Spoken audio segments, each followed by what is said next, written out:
All right, joining us today on Pirate Radio Live, former Pirate QB, host of the Holton Ahlers Show, co-host on the U.S. Sailor Fifth Quarter Call-In Show.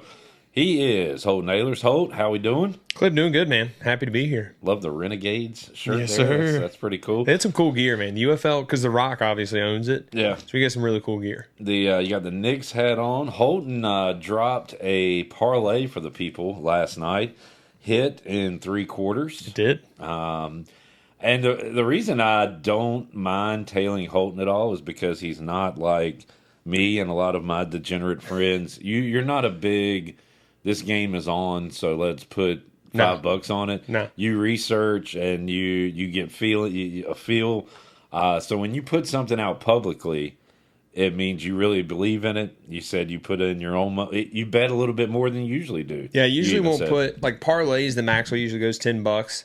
Because parlays are the ones that, like, if I have a feeling in a game, I won't, like, that's more of just ones I like. Like NFL, for example. I won't bet NFL, but every Sunday I put $1 on it to win, like, $1 million and just pick every game. But, like, other than that, I won't bet more than $10 on a parlay because you won't win much of them. But I felt really good about it. And I won't post anything publicly about a bet unless I really feel good about it because we have the podcast in general, me, Caden, and Jack, have a plus record right now, and we want to keep that because, I mean, that is, a lot of people don't have that in sports betting. So if you're going to follow someone that wins. Shameless plug, follow at Whole Ahlers Show next. We post bets. Yeah, for a lot, I mean, sports betting is kind of like a hobby. So if you go 500, like you're okay. It's like something fun to do. If you can get a little bit, to have a winning record like you guys had this year was phenomenal. So. Yeah, I think I went 36-23. Caden went 36-22, so he beat me. Man. And then Jack went 28-28. So Jack was the worst one, and he went dead even. And I heard you ask Caden the other night on the 5th quarter, like during a break, like, hey, you followed any college basketball yet? You got it? So is this going to continue? Like, are y'all going to try to get into that a little bit? Yeah, well, like behind the scenes, I mean, I watch every single Knicks game possible. So, I mean, and I watch a lot of NBA. I'm a big... a lot of people aren't fun of watching, like watching NBA. I love watching NBA. If you keep posting bets like that, I will be a big NBA and Knicks guy. In fact, you got me on the Karl Anthony Towns thing, the double-double. It's automatic. Yeah, and again, it's like minus. Last night it was 330 for me, which wasn't terrible.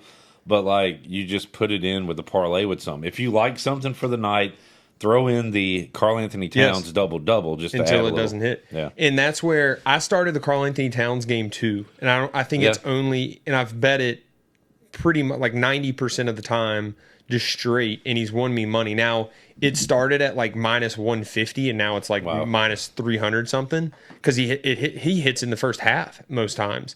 But, I mean, I won't put a bet out there. And we are. The question was, are we going to get into basketball? Yeah, we are going to get into basketball. Caden's a big college basketball guy. I'm a big ECU fan, but I'm not going to bet on them. But I will be betting NBA, and we'll be posting those. Unfortunately, I did take UNCW last night because I just thought that line was kind of crazy. Somewhat of a rivalry game, and UNCW, good basketball program, didn't know why we were 6.5-point favorites. Holden even called me out when I told you yesterday off the air.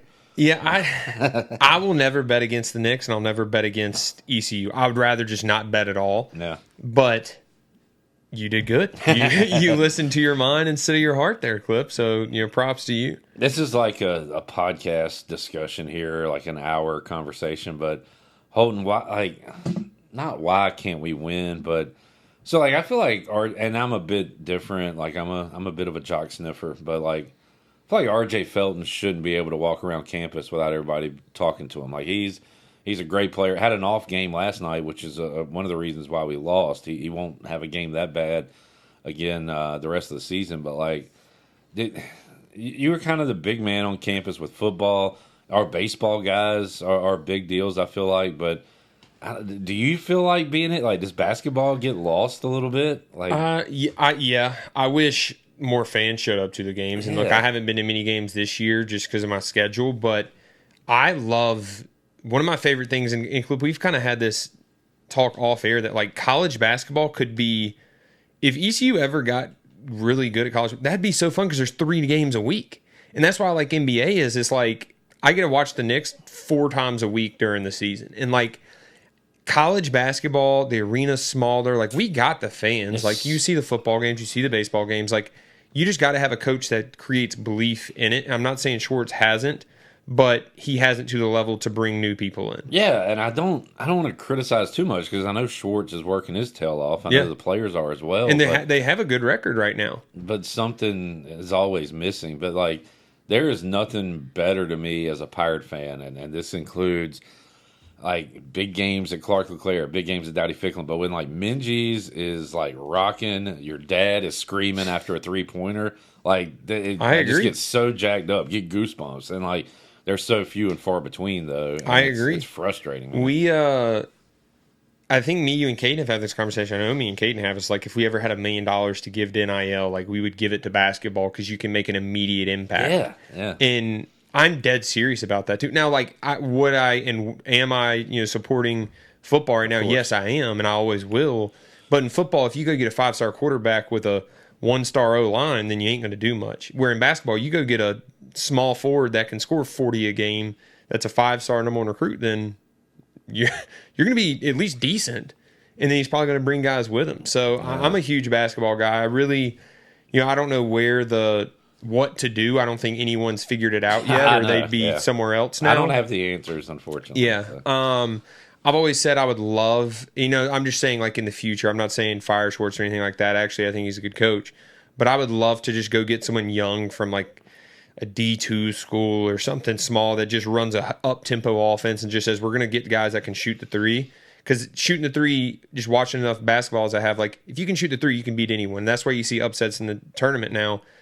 Even last year, Kentucky losing to that team with Jack Golke and those guys because he just jack up threes and make them. That's right. And I'm a big believer in, like, if you're not having success over a substantial period of time, which is what ECU is, then just go get guys that can shoot. Don't try to go get 7-footers that can't do anything. Like, go get guys that can shoot that maybe are a little bit smaller. Well, there's one option out there. It would not shock me if East Carolina played well and beat South Carolina. Like, you just can't predict this basketball. The only thing you can predict is they're going to lose some non-conference games because it happens every single year. But I think they'll play better coming up against South Carolina. Holden, let's talk football for a moment. Chase Sowell entering the portal, Javius Bond, one or two others. Like, what do you have a number in mind? What kind of exodus do you think we'll see from the football roster this offseason? Honestly, no, because like you're seeing now, like freshmen who haven't even played have entered the portal. Like you just never know with those guys, like who were Houston guys. You got to think we lost a head coach. Yeah. Even though we had a good year and Harold's back, and we're probably going to keep most of the staff and most everyone around. There's good vibes. You still lost a head coach that recruited everyone on that roster as the head coach. So I would, that maybe that had something to do with the Chase Sowell thing. I don't think so as much. That one kind of shocked me a little bit because I talked to his dad, and I think you do too a little bit. And like they're huge ECU fans, they're huge Darrell Robert fans, and I think they like Blake Harrell too. I think it was just a situation where maybe the NIL and the transfer portal kind of played a role. I really don't know. I haven't talked to him since then, but that's the one I was shocked about. Javius Bond is another kind of key player, but he's been hurt, so he hasn't been that much of a key player. And London Montgomery and Marlon are being back, and so I don't know how much we'll lose. I just wouldn't want to lose. Chase is probably, hopefully, the biggest name we'll lose. You don't want to lose another, especially on offense. So we'll see. I do know though that there could be a surprise commit in the portal that I've spoke to. Okay.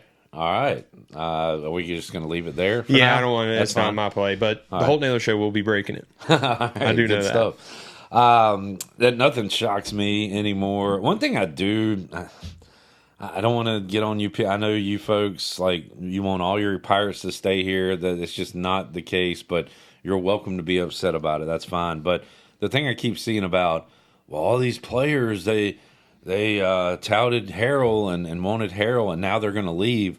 But like they love Blake Harrell. Like they want him to succeed. Like Holton Ahlers could want me to get a job, like get another job here at Pirate Radio or something, and then you could go somewhere. Doesn't mean you don't like me. Yeah. Like you want good things for me, right? Yeah. Just like Chase Sowell wants good things for Blake Harrell. So for that whole thing, I feel like there's a disconnect there. Like they think it's phony or something if a player says, I want Harold to be the head coach here, and then leaves. They want their guy to do good. Yeah, no, 100%. I agree with that. I remember, like, when I first got to ECU, because I graduated high school early, so, like, my first spring there, one of the most eye-opening things was like guys that were entering the portal like would still hang out with us like outside of football. Like I would be with some of the older guys, and then like someone who's in the portal would come and say what's up, and I'm like, why are we hanging out? Why are we friends with this guy? Because in high school, like that's the thing is you're like, you know what? If you go to another high school, like screw you, we're gonna go beat you. Yeah. But in college, it's just so much of a business, and especially nowadays, like that was years and years ago. Now it's like, you know what? Just praise the guys that are staying here. Try to get everyone to stay here. And then just wish good luck to the people who not, because there's going to be far too many that enter the portal. I refused to listen to the whole Naylor show for a while because Drew Dollar was on and he's a traitor. Yeah. No, I'm kidding. But like that's a good example of it. Like he's your buddy. Like you want good things for him in his life. Yeah, and each individual story is different. Like Drew was a walk-on here, never got put on scholarship, earned his way. Was like, I'm going to enter the portal because I'm probably not going to play here. Or if I do, it's going to be sparingly on special teams. Then he gets a scholarship somewhere. He's getting his master's paid for. Boom, why would ECU fans not cheer for that? Yeah. And like that's why, when you actually look at the individual stories, like most of them are good stories. Now, like Chase Sowell entering, I don't know. He could have been a dude here, and that's why I wish he probably could have stayed. But if he goes and gets $500,000, which I don't know if he will or not, then it's like, okay, if we had a raise for $500,000, we'd be saying bye to everyone we knew, at least in here. No doubt. I mean, that's just kind of the new world of everything right now. Holton Ahlers joining us. New college football playoff poll out, and I guess 3-loss Bama greater than 2-loss Miami. That's what they're saying right now. I don't think so. I mean, they are saying that, and I don't like that. Look, they're acting like Syracuse. Miami's loss to Syracuse was like. Syracuse have won 9 games, and it's at home in a dome. Like, you know how loud that gets? Kyle McCord led the country in passing yards. Like, he had a great year that not a lot of people are talking about after leaving Ohio State. So, I would like to see Miami in, but I mean, I also get it. The ACC's weak, and the SEC's not. I love Syracuse's coach, by the way. I think he's awesome. Great soundbite, and the dude seemed to really like that guy. Yeah. Fran Brown, I think his name is. Yeah, I'm a big fan of him, and not that him and Harold remind me of each other, but like he is this type that's not like the clean cut. He's just a guy that loves the place, understand the people around the area, and I think that's what you're going to see a lot more with colleges, in their new hires. My biggest questions, I don't know if number 1 seed matters that much. For the bye, it does, but like, so if, let's say Oregon loses, does Penn State jump to number 1, or is it Texas if they win the SEC championship? Who has a chance to be number 1? Does Georgia still have a chance if they beat Texas and Oregon loses? I think the main question is it the Big Ten champion or Texas who's going to be number 1 if Oregon loses? Yeah, I would say Penn State, sadly. I'm not a big Penn State fan. What did you text me? The frauds are being exposed this weekend? Yeah. I took them, and I took Maryland money line. Dude, it's because I took Syracuse money line. And then what other game did I take? In Michigan money line. Yeah. And I took Michigan money line, and they hit. I had a parlay. So I bet those straight because I actually thought they were going to win. I had a parlay that was Michigan to win, Syracuse to win, Maryland to win, and Vandy to win. Vandy was up 17 or 14. Yep, I like Vandy. Maryland actually scored first, and the other two had already hit. I'm sitting there like, dude, this $5 parlay might win thousands. That would have been nuts, yeah. Yeah, so... Other things, Boise State right now still has that first round bye. They are projected to be ranked higher. My question is so UNLV is in the top 25. Like, if they beat Boise State, would they be ranked higher than the Big 12 champion, Arizona State or Iowa State? I guess my question is, will Boise get that first round bye? Will they be ranked higher? Because Arizona State right now is flying up the charts. And if they beat Iowa State, would that be enough to get them ahead of Boise? So I think there's still a few things to be determined here. Yeah, that's why the 12-team playoff is perfect for college football. I mean, I wouldn't be surprised if they expanded even more. Just people are so locked into it now and have been locked in. Like, and even the G5 schools, it gives them a shot at the table where you don't got to go undefeated for 3 years to get in. Like, it's just be the top guy. There was a chance for this thing to really piss a lot of people off. If Tulane would have beat Memphis and then won, and you had Boise and Tulane in over the Big 12, like, first of all, they would have changed the format immediately.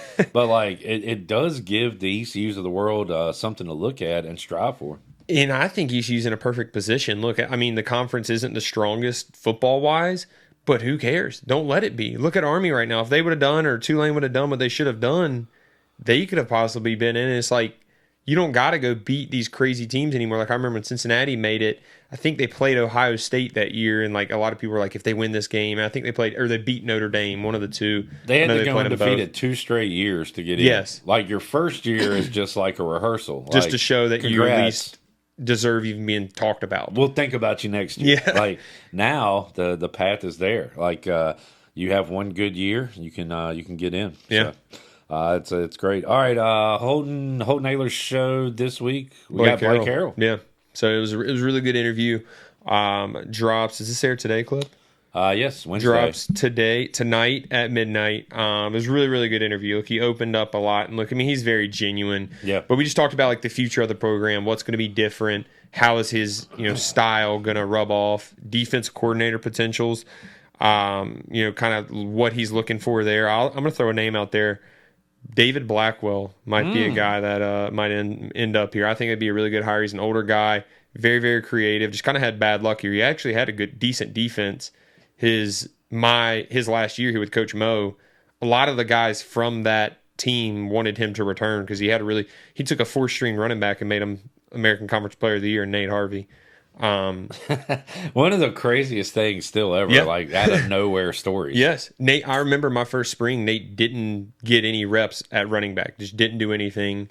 That he wasn't even going to travel on special teams. And then three of our DNs go down there in camp. They move him, and the first day we're like, "Holy crap, who is this guy?" Could like, not go Nate. a game without a sack after that. Just sack after sack. It was amazing. Yeah, but we had a conversation with him about defense coordinator, like who he's looking for, and he said, someone who's aggressive, who understands this area, who loves Pirate Nation. And I'm like, in my head, that's David Blackwell. Yeah. So I think he'd at least get an interview for it. Yeah, that'd be great. Holton, good stuff, man. We'll check out the Holton Ahlers show with Blake Harrell, and we'll talk to you again soon. For sure. Thanks, Clip.